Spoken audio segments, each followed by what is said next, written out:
날마다 쓰는 나의 신앙일기 TV 데일리 큐티 나무향기입니다.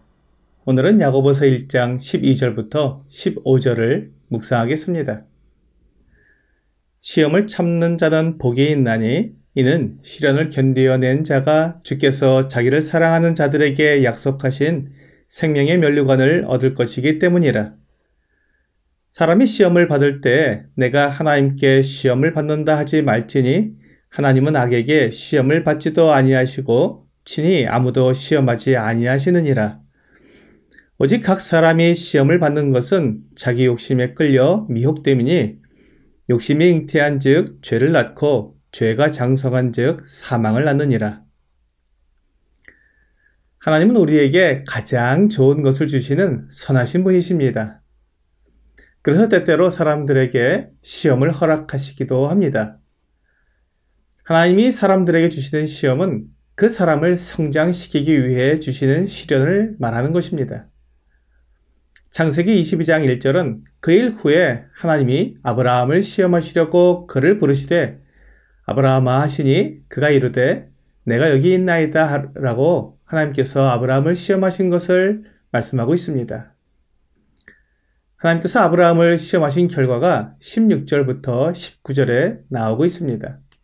이르시되 여호와께서 이르시기를 내가 나를 가리켜 맹세하노니 내가 이같이 행하여 내 아들 내 독자도 아끼지 아니하였은즉 내가 내게 큰 복을 주고 내 씨가 크게 번성하여 하늘의 별과 같고 바닷가의 모래와 같게 하리니 내 씨가 그 대적의 성문을 차지하리라. 또 내 씨로 말미암아 천하 만민이 복을 받으리니 이는 내가 나의 말을 준행하였음이니라 하셨다 하니라. 하나님께서 아브라함에 큰 복을 주셨습니다. 그것은 아브라함이 하나님의 시험을 잘 견뎌냈기 때문입니다. 하나님께서 아브라함을 죄에 빠뜨리려고 시험하신 것이 아닙니다. 아브라함이 하나님을 얼마나 사랑하는지 알아보신 것입니다.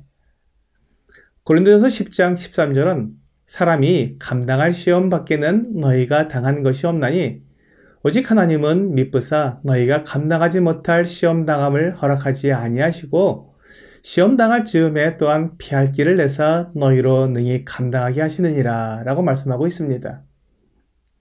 하나님은 사람을 정확히 아십니다. 그래서 그에게 맞는 시험을 하십니다. 그러므로 그가 진실하고 온전한 믿음이 있다면 그 시험을 감당해낼 수 있습니다. 또한 하나님은 그 시험을 끝내는 길도 마련해 놓으셨습니다. 피할 길이라는 말은 출구라는 뜻을 가지고 있습니다. 그 시험을 마치고 빠져나가는 길이 있다는 것입니다. 아브라함이 이삭을 향해 칼을 들었을 때 하나님은 그를 말리셨습니다. 그리고 그를 위해 뿌리 수풀에 걸려있는 순양을 보여주셨습니다. 아브라함은 이삭 대신 그 순양을 제물로 드려 그 시험을 마쳤습니다. 하나님은 선한 분이시고 우리가 믿고 의지할 수 있는 신실하신 분이십니다. 본문 13절에는 또 다른 시험이 나오고 있습니다. 우리말로는 똑같은 시험이지만 그 뜻은 전혀 다릅니다. 이 두 번째 시험은 유혹이라고 표현하는 것이 더 낫습니다. 유혹은 그야말로 다른 사람을 넘어지게 해서 내가 이익을 얻는 것입니다. 다른 사람을 속이는 사기꾼들은 사람들을 그럴듯한 말로 유혹합니다. 자기에게 투자하면 떼돈을 벌 것처럼 온갖 말로 속입니다. 그리고 어느 순간 그 유혹에 넘어가면 사기꾼에게 돈을 빼앗기게 됩니다. 이렇게 다른 사람을 해치면서 자기의 이익을 얻는 것을 유혹이라고 말합니다. 창세기에서 뱀이 하와를 유혹한 것이 대표적인 것입니다. 이 뱀은 요한계시록 20장 2절에서 용을 잡으니 곧 옛뱀이요 마귀요 사탄이라 잡아서 1000년 동안 결박하여 라고 말씀하시므로 사탄의 다른 모습이라는 것을 알 수 있습니다. 사탄이 하와를 유혹할 목적은 사람이 죄를 지음으로 하나님의 사랑을 받지 못하고 멸망하게 만들려는 것이었습니다. 그렇게 하여 사탄이 하나님을 대적하고 그가 하나님처럼 되려고 한 것입니다. 사탄은 자기의 이익을 위해 하와를 이용한 것입니다. 이것이 유혹입니다.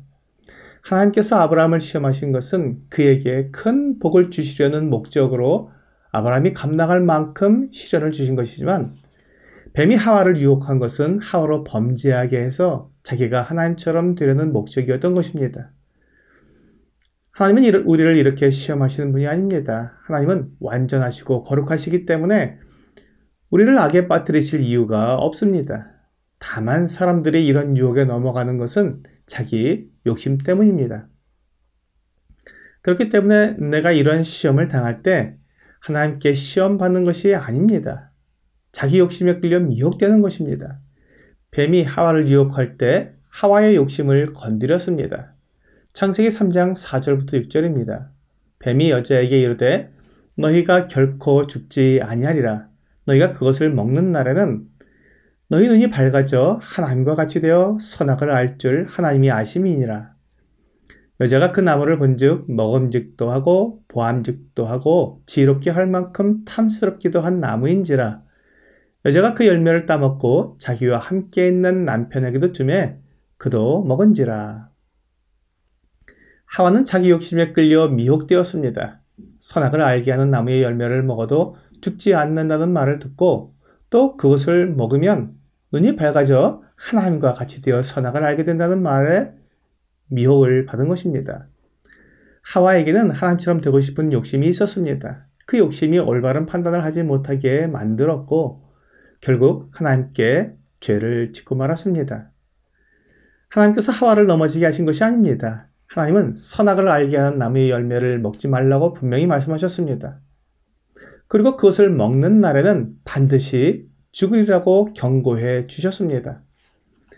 하나님은 아담과 하와가 유혹에 넘어가지 않도록 분명히 말씀해 주셨지만 하와의 욕심이 하나님의 말씀을 의심하게 만들어서 결국 속이는 자인 사탄의 말을 따르게 된 것입니다.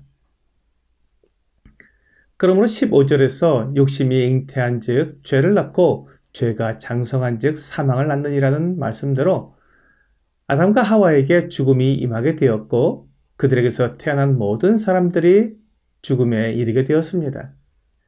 이렇게 해서 사탄이 의도한 대로 하나님이 사람을 지으신 계획이 실패하여 그가 하나님과 견줄 수 있게 된 것처럼 보였지만 하나님은 사람을 사랑하시기 때문에 사람이 멸망하도록 두지 않으시고 구원하실 계획을 실행하셨습니다. 사탄은 사람을 멸망하도록 유혹하지만 하나님은 사람을 사랑하시기에 사람들에게 큰 복을 주시고 정결하고 흠이 없도록 도와주십니다. 이것이 하나님께서 사람을 시험하시는 목적이며 사탄과 세상의 사람을 유혹하는 것은 사람을 죄에 빠뜨려 멸망시키려는 것입니다. 오늘의 적용 질문을 보겠습니다. 내 안에서 욕심이 일어날 때 나는 어떻게 합니까? 욕심이 일어나면 올바른 판단을 하기 어렵습니다. 그래서 하나님이 어떤 분이신지 하나님께서 나에게 두신 계획이 무엇인지 생각하고 겸손한 마음으로 하나님께 장래일을 맡겨야 합니다. 오늘 하나님이 우리를 사랑하신다는 것을 믿음으로 사탄과 세상의 유혹을 이기는 여러분과 제가 되기를 주 예수님의 이름으로 기도합니다.